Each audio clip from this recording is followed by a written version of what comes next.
홍준표 대구시장이 이재명 민주당 대표의 영장 기각과 관련해 국민의힘은 이제라도 이재명에만 매달리는 검찰 수사 정치는 버려야 한다고 촉구했습니다. 국민의힘 소속인 홍 시장은 자신의 SNS를 통해 2년간 부패 사건 중심에 섰던 이 대표 사건이 불구속으로 결론났다. 닥쳤던 게 지붕 쳐다보기라며 이같이 주장했습니다. 홍 시장은 그러면서 여당다운 정책정당으로 거듭나는 모습을 보일 필요가 있다고 덧붙였습니다. 홍 시장은 또 다른 SNS 글에서도 이번 기각은 판사가 불법이냐 부당이냐 사이에서 고민하다 부당을 선택한 것으로 보인다며 판사는 부당보다 불법을 응징하는 게 맞다고 적었습니다. 그러면서 개딸에게 굴복, 우는 논평은 여당답지 않게 저급하다고 비판했습니다. 국민의힘은 영장 기각 직후 법원이 개딸에게 굴복했다며 반발했는데 홍 시장은 이재명 대표의 관련 의혹에 문제가 있을 수 있지만 판사 입장에서 형사법적 처벌과 구속의 대상이 되느냐는 또 다른 문제라는 점을 지적한 것으로 보입니다. 유승민 전 의원도 법관의 결정을 존중한다며 법원의 결정을 정치권이 아전인수식으로 해석하고 싸우는 행태는 그만두면 좋겠다고 썼습니다.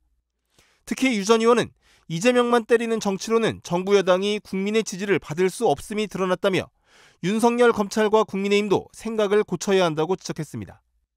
그러면서 사생결단의 싸움에만 매달린다면 국민의 심판을 받는 쪽은 대통령과 여당일 것이라며 대통령과 여당은 민생 경제를 책임져야 한다고 주장했습니다.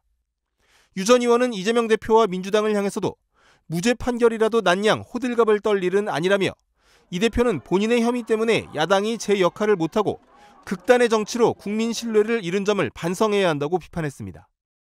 이게 어떻게 될지는 지켜봐야 되는 건데 저는 솔직히 이렇게 생각했어요. 어차피 공판주의 때문에 많은 증거를 감추고 있다 보더라도 검찰이 너무 자신만만해하지 않았습니까? 네. 그리고 한동훈 법무부 장관이 여러 장치를 깔아놨잖아요. 예. 와가지고 이런 식으로 하면 자범들이 다 따라할 거 아닙니까? 라는 식으로 했던 것도 기억날 테고요. 그리고 저는 또 상당히 도발을 많이 했잖아요. 한동훈 장관 얘기. 그렇죠. 그러니까 저는 뭐 믿는 게 있나 보다는 생각을 다 했겠죠. 그러니까 저는 뭐 이거는 제가 봤을 때는 누가 갖다 붙인다 하더라도 이거는 검찰이 2년 동안 뭐 했냐라는 얘기를 들을 수밖에 없는 상황이다. 저는 이렇게 생각합니다. 근데 국민의힘 논평은 법원이 개딸에 굴복했다 이렇게 바로 나왔습니다. 저는요 그 밤에 잠이 부족하면 잠을 자는 게 중요하다고 생각하거든요. 자야 된다. 새벽 2시 반에 꼭 기다렸다가 그런 걸 내고 자야 되는지 그건 의문이고 어차피 많은 국민들이 주무시고 계신 타이밍이었는데 저는 그 성급한 반응 하나 때문에 더 사태가 심각해질 것이다. 저는 오늘 이제 9시 반부터 양당이 의총을 한다고 하는데 긴급 의총 열립니다. 예. 저는 가장 이제 뭐 민주당 쪽 반응은 뭐 대충 예상이 되는데 국민의힘 쪽 반응이 저는 예상되는 게 분명히 지금 이제 김명수 사법부 질타한다고 또 갈 거고요. 김명수 대법원장은 이제 곧 나가지 않습니까? 이미 퇴임하는 사람한테 대해 가지고 뭐라도 지금 찾아서 집어 씌워야 되니까요. 그렇게 공격할 것이 예상되고 예상이 된다고요. 왜냐하면 어떻게 즉각적인 반응이 그 사법부가 개딸에 굴복했다는 식으로 나올 수가 있습니까? 이거는 저는 이런 생각을 해요. 사법부를 자극하는 것도 정도가 있지. 이렇게 자극해서 어떻게 하냐. 이 사람들 예전에 뭐 이런 거 아닙니까? 이준석 대표 가처분 시절에는 1차에 지니까 사법부 공격했다가 그렇습니다. 2차에서 또 이제 또 자신들 쪽이 이기니까 사법부가 이제 올바른 판단했다고 했다가 지금 또 이재명 기각하니까 이건 또 사법부가 잘못했다고 하는 거 아닙니까? 그러니까 이렇게 말이 왔다 갔다 해가지고 어떻게 집권 여당이라 할 수 있겠습니까? 그러면 이제 책임론 중에 한동훈 법무부 장관 이야기 책임이 좀 불가피하다고 봐야 됩니까? 그러니까 보통 이런 정치인에 대한 어떤 수사가 결국 실패로 귀결되는 모양새로 가게 되면은 수사를 했던 검사들이라든지 아니면 큰 틀은 검찰총장이 책임지는 것이 일반적인데 지금 이 모든 과정에서 거치고 나가지고 지금 이 방송 청취하시는 분들은 대한민국 검찰총장 이름이 뭔지 모르실 겁니다. 그러니까 저는 이번에 그러면 이원석 검찰총장이 책임질 일이 있느냐? 아무도 그렇게 생각 안 할 겁니다. 발언이 없었던 것 같아요. 이원석 총장 관련해서. 주도적으로 이번에 보면은 법무부 장관이 앞장을 섰던 것 같고 그러다 보니까 결국 책임을 져야 된다는 얘기가 나온다면은 한동훈 장관에 대한 이야기가 나올 수밖에 없는 상황 아니냐.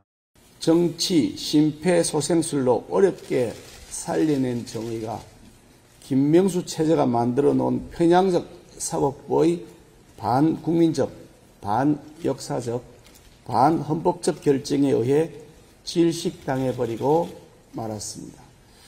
사안의 중대성과 명백한 증거 인멸 혐의를 고려할 때 구속 수사는 마땅한 일이었습니다. 사법부의 결정은 어지간하면 존중하고 싶지만 이건 도무지 존중할 수가 없습니다. 금도를 넘어도 한참 넘었습니다. 이번 일은 김명수 체제 하에서 법치주의가 계속 유린당해온 결과라고 판단됩니다. 법치의 비상사태라고 해도 과언이 아닐 것입니다. 이런 식으로 판단한다면 조폭의 두목이나 마피아의 보수는 영구히 처벌받지 않게 될 것입니다. 범죄자들은 환호하고 힘없고 백 없는 선량한 서민들만 구속당하는 사태를 보게 될 것입니다. 이번 유창훈 판사의 결정은 한마디로 권력의 유무로 구속 여부를 결정하는 유권 석방, 무권 구속이라고 하는 결과라고 하겠습니다. 유창훈 판사는 백현동 개발 비리 사건과 쌍방울 불법 대북 송금 사건의 이 대표가 관여했다고 볼 만한 상당한 의심이 있다고 하고 위정교사 혐의는 심지어 소명까지 되었다고 하면서도 영장을 기각했습니다. 죄가 의심되고 혐의도 소명되는데 결론은 영장 기각이라고 하는 앞뒤도 맞지 않는 궤변 같은 결정을 내린 것입니다. 또한 유창훈 판사는 피의자가 정당의 현직 대표로서 공적 감시와 비판의 대상인 점을 고려할 때 증거 인멸의 염려가 있다고 단정하기 어렵다고 했습니다. 황당하기 짝이 없는 논리입니다. 이런 논리라면 유명한 사람은 아무리 죄를 지어도 증거 인멸 우려가 없으니까 불구속이라는 결론과 무엇이 다릅니까? 이런 비논리적 결정의 배경에 정당 대표라고 하는 권력이 작용되었다고 보는 것 외에는 설명할 방법이 없습니다. 오늘은 사법부가 정치 편향적 일부 판사들에 의해 오염되었다는 것이 다시 한번 드러난 날입니다.